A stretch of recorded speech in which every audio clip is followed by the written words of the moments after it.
வணக்கம். இன்று நமது பதிவில் என்ன பார்க்க போறோம் அப்படின்னா, ஐயப்பன் சுவாமி அவர்களின் பிறப்பு மற்றும் அவர்களுடைய வரலாறு தான் இந்த கதையில நம்ம பார்க்க போறோம். கண்டிப்பா நம்ம வீடியோவை முழுமையாக பாருங்க. வாங்க இப்ப நம்ம பதிவுக்குள்ள போகலாம். ஐயப்பன் அல்லது சாஸ்தா அல்லது தர்ம சாஸ்தா அல்லது மணிகண்டன் என்பவர் இந்து கடவுள்களில் ஒருவர். ஐயப்பன் வழிபாடு தென்னிந்தியாவில் முதன்மை பெறுகிறது. ஐயப்பனின் முக்கிய வழிபாட்டு தலமாக சபரிமலை விளங்குகிறது. ஐயப்பன் மோகினி அவதாரத்தில் விஷ்ணு மற்றும் சிவன் ஆகியோரின் மகனாகவும் அன்னை பார்வதியின் வளர்ப்பு மகனாகவும் கருதப்படுகிறார். ஐயப்பன் எப்படி பிறந்தார் தெரியுமா?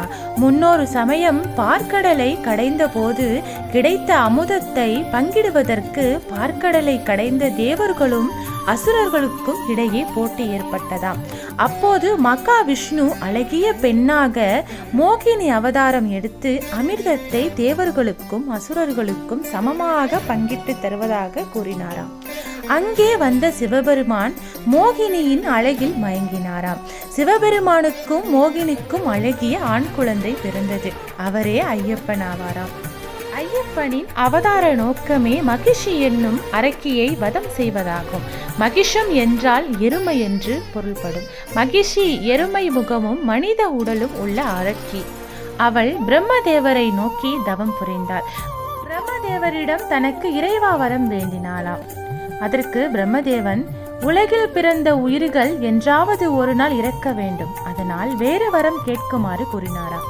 அதற்கு அவள், சிவனும் மகாவிஷ்ணுவும் சேர்ந்த சக்தியால் தனக்கு மரணம் நிகழ வேண்டும் என்ற வரத்தினை வேண்டினாளாம். மேலும் தனக்கு ஒப்பற்ற ஆற்றலை வழங்கும்படி வேண்டினாள். தான் பெற்ற ஒப்பற்ற ஆற்றலை பயன்படுத்தி உலக மக்களை துன்புறுத்தி வந்தாளாம். இந்த நிலையில் சிவனும் மகாவிஷ்ணுவும் தங்களுக்கு பிறந்த குழந்தையின் கழுத்தில் கண்டத்தில் சிறிய மணி ஒன்றை கட்டி சபரிமலை காட்டில் நடுவில் விட்டு சென்று விட்டார்களாம். அப்பொழுது சிவபக்தரான பந்தல மகாராஜா ராஜசேகர பாண்டியன் வேட்டைக்கு சபரிமலை காட்டிற்கு வந்தாராம். காட்டில் நடுவே குழந்தையின் அழுகுரல் கேட்டதாம். குழந்தையை தேடி கண்டுபிடித்தாராம். கழுத்தில் கண்டத்தில் மணி கட்டி இருந்ததால் கண்டெடுத்த குழந்தைக்கு மணிகண்டன் என்று பெயரிட்டு அரண்மனைக்கு எடுத்துச் சென்றாராம்.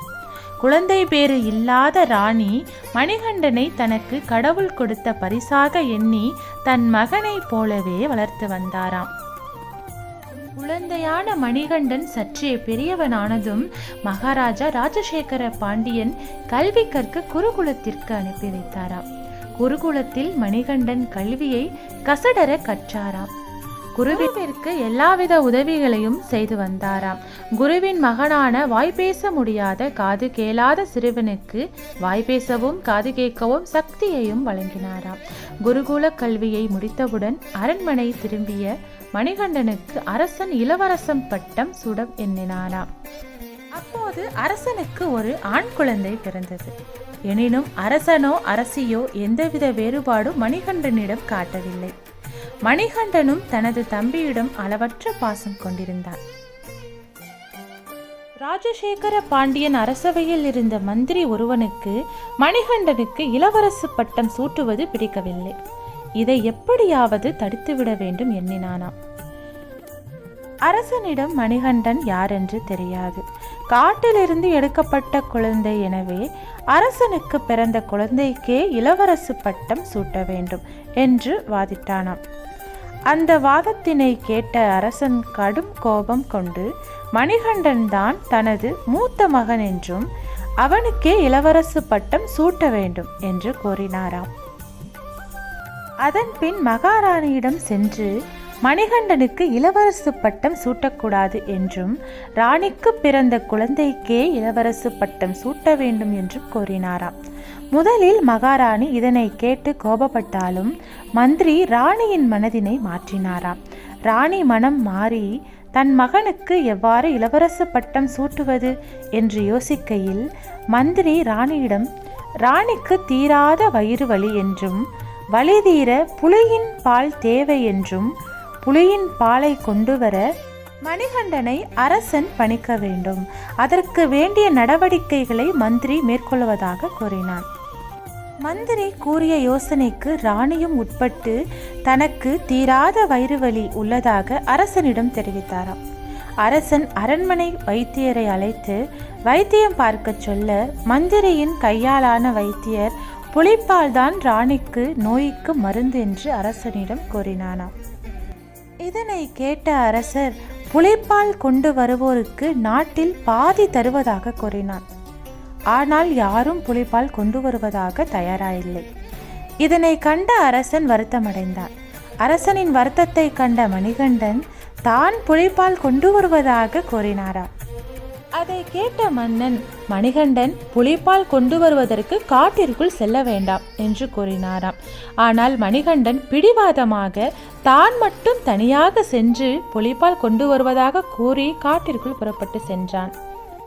காட்டினுள் சென்ற மணிகண்டன் குடிசை ஒன்றில் தங்கினாராம். அப்பொழுது எருமை தலையுடன் மகிஷி அங்கிருந்தோரை துன்புறுத்துவதை கண்டாராம். மகிஷியுடன் போர் புரிந்து இறுதியில் மணிகண்டன் மகிஷியை கொன்றுவிட்டாராம்.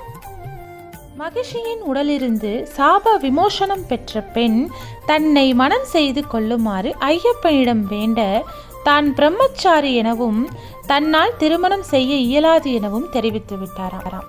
மகிஷியிடமிருந்து விடுதலை பெற்றவுடன் தேவர்கள் ஐயப்பனை மனதார வாழ்த்தினார்களாம். இந்திரன் ஆண் புலியாகவும் மற்ற தேவர்கள் பெண் புலியாகவும் மாற, ஐயப்பன் ஆண் புலியின் மீது ஏறி பந்தல நாட்டிற்குள் வந்தாராம்.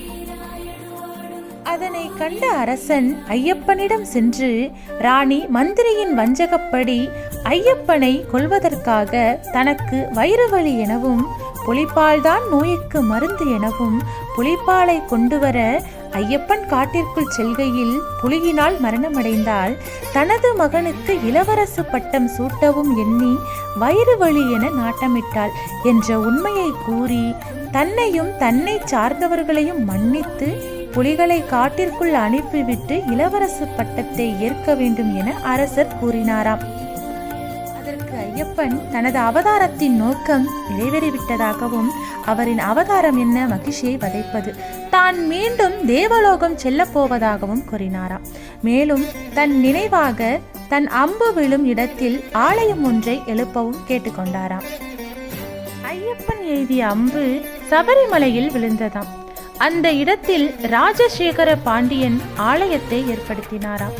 மேலும் ஐயப்பன் தன் அருளை பெற வேண்டுமெனில் 41 நாட்கள் சுத்த சைவ உணவினை உண்டு பிரம்மச்சாரிய விரதத்தை மேற்கொண்டு மன கட்டுப்பாட்டுடன் சபரிமலைக்கு யாத்திரை செல்ல வேண்டும் என்று அருளளித்தாராம்.